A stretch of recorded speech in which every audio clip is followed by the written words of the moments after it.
이 시간 한 해를 마감하면서 말씀을 토대로 우리의 삶의 자리를 되돌아보고자 합니다. 그래서 오늘 본문 말씀 마태복음 5장 43절에서 48절 말씀을 근거로 말씀의 제목을 한번 따라해 주시기 바랍니다. 하나님의 결산. 네, 이러한 제목으로 여러분과 함께 은혜를 나누고자 합니다. 우리가 속한 사회나 조직이 건강하다면 반드시 결산의 작업을 하게 돼 있습니다. 이 작업을 통해서 다음의 계획을 세우고 대비를 하게 되는 것이죠. 이 결산은 비단 이 세상 조직뿐만이 아니라 우리 신앙 공동체에도 반드시 필요합니다. 그래서 오늘 주일 2부 예배 이용훈 당회장 목사님께서도 말씀하신 그 달란트 비유에서도 나오지만 하나님께서는 반드시 결산하시겠다 이렇게 말씀을 하셨습니다. 그렇다면 하나님께서 우리의 무엇을 결산하겠다고 하시는 걸까요? 또 우리는 무엇을 점검받아야 되는 걸까요? 그게 중요한데요. 결론적으로 저는 오늘 본문 말씀 48절에 나오는 한번 따라해 주시기 바랍니다. 온전함. 네, 너희 아버지의 온전하심과 같이 너희도 온전하라. 이 명령이 우리가 한 해 동안 결산받아야 할 그러한 것이다 라고 생각을 합니다. 그러면 온전하다는 것이 무엇일까? 이 헬라어의 이 텔레오스라고 하는데요, 영적인 성숙, 장성한 사람, 이러한 의미가 담겨져 있습니다. 쉽게 생각해 보면 그것입니다. 여러분이 만약에 자녀를 양육을 한다면 어떻게 성장시키는 것이 그 사람을 온전하게 하는 걸까요? 아주 잘 살게, 좀 여유 있게, 또 뭐 부자로서, 아니면 뭐 성공하도록, 뭐 여러 가지 생각할 수 있지만 사람의 됨됨이가 바르고 괜찮아서 사회에 유익이 되는 사람으로 키우고 싶으지 않으십니까? 아멘이 작으시네요. 그렇게 안 키우실 거예요. 무조건 세상에서 성공하고 돈 많이 벌어야 됩니까? 우리 하나님의 마음도 그렇다는 것입니다. 인간 됨됨이가 잘 된 것처럼 하나님의 백성으로서, 또 하나님의 자녀로서 자녀답게 사는 것, 이것을 하나님께서는 원하시고 이것을 한 해 동안 여러분이 얼마나 키워 오셨는가를 결산하시겠다는 것입니다. 그래서 오늘 본문 말씀에 예수님의 이 산상수훈 중에 한 본문 말씀이지 않습니까? 빌 하이빌스 목사님이 얘기한 것처럼 이 산상수훈은 세상을 뒤집어 놓는 하나님의 방법이다, 이렇게까지 얘기를 하셨습니다. 그 산상교훈 중에 오늘 본문 말씀은 대인관계에 있어서의 최고봉이다 라고 일컫는 아주 중요한 본문 말씀입니다. 하나님의 백성답게 사는 것은 이것이다 라는 그 신앙의 정수가 담겨져 있는 본문 말씀인데요, 이 말씀을 토대로 우리가 하나님 백성답게 살았는지 이것들을 하나님의 결산을 생각하시면서 한번 살펴보도록 하겠습니다. 먼저 두 번째인데요, 한번 따라해 주시기 바랍니다. 일반적 대인관계의 원리. 네, 일반적으로 대인관계는 어떤 것인가 43절에 나와 있습니다. 우리 같이 한번 합독해 보겠습니다. 또 내 이웃을 사랑하고 내 원수를 미워라 하였다는 것을 너희가 들었으나. 네, 예수님께서는 이 산상수훈, 특별히 마태복음 5장을 통해서 이러한 것들을 교정해 주고 계십니다. 산상수훈의 특징이 이것이죠. 너희가 이렇게 들었으나 나는 이렇게 얘기한다, 이러한 패턴으로 되어 있습니다. 그래서 마태복음 5장에서도 바리새인과 그 서기관들이 잘못된 그 가르침을 우리 주님이 고쳐주시면서 21절의 살인에 대해서도, 그리고 27절의 간음에 대해서도, 31절의 이혼에 대해서도, 그리고 33절의 맹세와 38절 보상법에 대한 그러한 것들을 수정하시면서 마지막 이 이웃사랑에 대한 부분을, 이 성경 원리를 수정해 주셨습니다. 그 수정이 당시 서기관과 그 바리새인들은 레위기 19장 18절 말씀을 자의적으로 해석해서 두 가지를 무시하면서 가르쳤거든요. 그게 레위 19장 18절 말씀 한번 다시 한번 합독해 보겠습니다. 시작. 원수를 갚지 말며 동포를 원망하지 말며 내 이웃 사랑하기를 내 자신과 같이 사랑하라. 나는 야훼이니라. 이렇게 하나님께서 명령하셨는데 이걸 내 이웃을 사랑하고 내 원수를 미워하라, 이렇게 수정했다는 것입니다. 첫 번째, 내 이웃만 사랑해라 라고 되어 있고요. 이것을 좀 더 부각시키기 위해서 내 이웃만 사랑하고 내 원수를 미워하라 라고 이렇게 임의적으로 덧붙였다는 것입니다. 그리고 내 몸가치를 빼고 이렇게 가르쳤다는 것입니다. 왜 빼버렸냐면 바리새인과 서기관들은 겉으로는 경건한 척하지만 외식하는 자라고 주님 앞에 책망을 받았습니다. 그래서 사람들 보이기에 좋아하는 자리, 그리고 잔치상에는 상석을 찾았고 스스로 의로워서 다른 사람을 자기같이 용납하지 않았습니다. 특히 세리와 창기, 죄인을 용납하지 않아서 분열하고 대립하는 것이 그들이었다는 것입니다. 그래서 이 말씀을 이미 덧붙인 결과, 예를 들면 누가복음 10장에 그 선한 사마리아 비유 나오지 않습니까? 율법사가 우리 주님께 질문을 했습니다. 누가 이웃입니까? 라고 29절에 물어봤을 때 이 질문의 의도는 자기가 사랑하는 이웃은 따로 있고 자기가 미워해야 될 그러한 원수는 따로 있다는 그런 전제를 깔고 얘기한 것이었죠. 그때 우리 주님이 여러분이 잘 아시는 것처럼 이 선한 사마리아 사람 비유를 들면서 다시 율법사에게 질문을 했습니다. 그러면 이 세 사람 중에 강도 만난 자의 이웃은 누구냐라고 율법사에게 질문을 다시 도리하셨습니다. 그때 율법사가 뭐라 그랬냐면, 우리가 아는 상식적으로는 사마리아 사람입니다 라고 얘기해야 되는데, 자신은 사마리아 사람을 사람 취급하지 않고 분리했기 때문에 자비를 베푼 자입니다 라고 대답을 했다는 것입니다. 어쨌든 이런 영향으로 유대인들은 자기 동정만을 사랑했고, 원수 이방인은 원수로 여겼고, 이방인에 협력했던 세리는 이웃에서 제외했고, 율법을 어기는 창기도 율법에서 자기 이웃에서 제외했다는 것입니다. 그러니 그 당시 사회가 잘 돌아갈 턱이 있겠습니까? 분열하고 대립하고 미워하고 그리고 시기하는 그런 것들이 그 사회에 자리 잡았다는 것입니다. 우리 사랑하는 신안산 성도 여러분, 2024년도에는 우리 공동체가 이러한 분열과 대립, 갈등, 시기 1도 없을 줄 믿습니다. 아멘? 네, 그렇게 희망하시면 그렇게 될 줄 믿습니다. 자, 그러면 예수님께서 가르치신, 수정해 주신 대인관계의 원리는 무엇인가? 그게 44절에 나와 있습니다. 우리 44절 말씀 같이 한번 합독해 보겠습니다.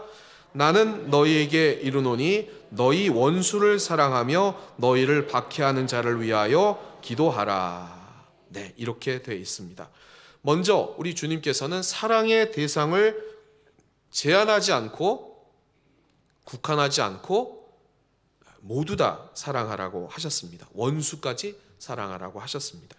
그리고 두 번째는, 이 사랑의 출발은 사랑하되 어려우니까 뭐부터 출발해야 되냐면, 한번 따라해 주시기 바랍니다. 사랑의 출발은 기도부터 출발해야 된다는 것입니다. 기도하면 하나님의 사랑이 흘러들어서 마음의 평안이 찾아오고, 그리고 점차 긍휼히 여기는 마음을 통해서 예수님의 마음을 갖게 되고, 그 마음으로 그 사람을 바라보는 그러한 원리가 작동이 된다라고 하는 것입니다. 자, 그러면 왜 그렇게 기도해야 하는가? 그게 마태복음 5장 바로 뒤에 45절에서 47절까지 말씀에 나와 있습니다. 우리 같이 한번 합독해 보겠습니다. 시작. 이같이 한즉 하늘에 계신 너희 아버지의 아들이 되리니 이는 하나님이 그 해를 악인과 선인에게 비추시며 비를 의로운 자와 불의한 자에게 내려주심이라. 너희가 너희를 사랑하는 자를 사랑하면 무슨 상이 있으리요? 세리도 이같이 아니하느냐? 또 너희가 너희 형제에게만 무난하면 남보다 더하는 것이 무엇이냐? 이방인들도 이같이 아니하느냐? 아멘. 첫 번째로 왜 그렇게 기도해야 하느냐? 45절에 보니까 우리는 하나님의 자녀이기 때문에 그렇다는 것입니다. 하나님은 악인과 선인을 구분 없이 햇빛과 이른 비, 늦은 비를 주셨다는 것입니다. 은혜를 깨닫고 악인도 돌아오기를 바라는 그러한 마음이라는 것입니다.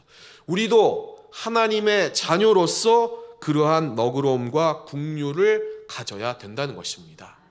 그것을 하나님이 결산해 주실 줄 믿습니다. 그러한 작업을 늘 하시면서 기도하신 여러분 되시길 바랍니다. 두 번째 이유는 우리는 천국 백성이기 때문입니다.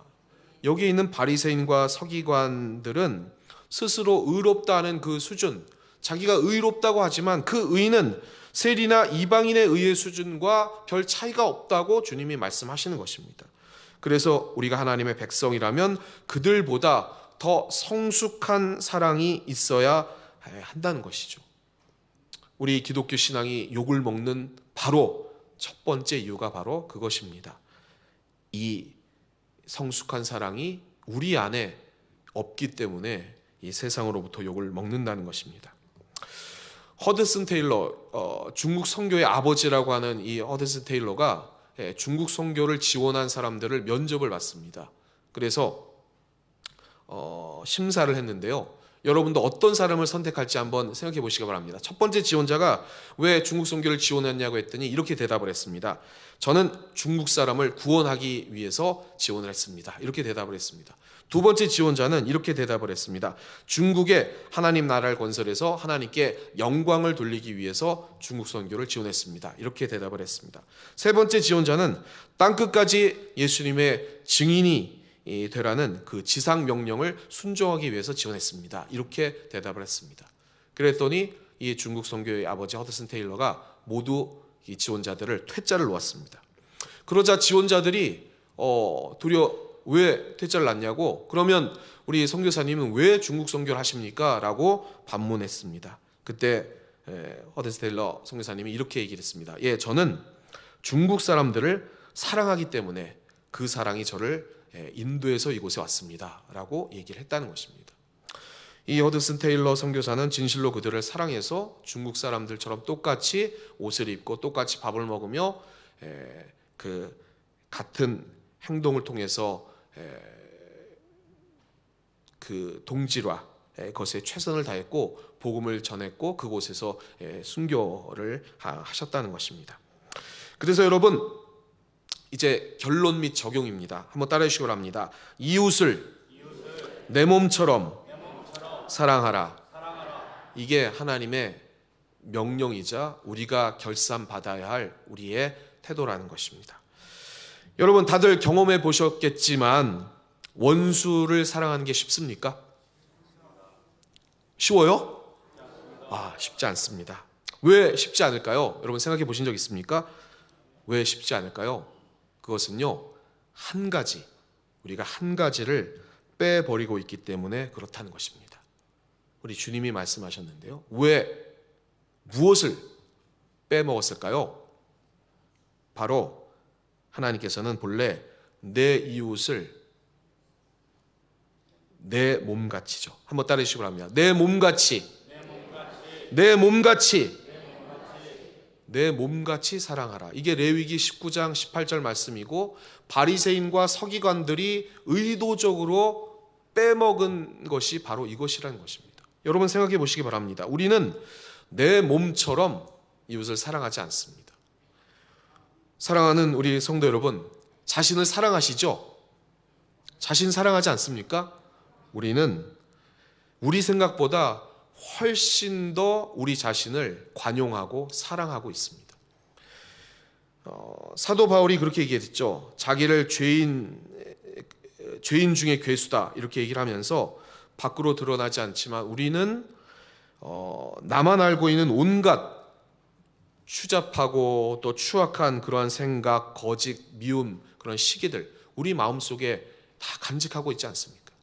그런 우리는 너그럽게 스스로 용납하고 그냥 나는 어느 정도 괜찮다라고 생각하기 때문에 사는 것 아니겠습니까?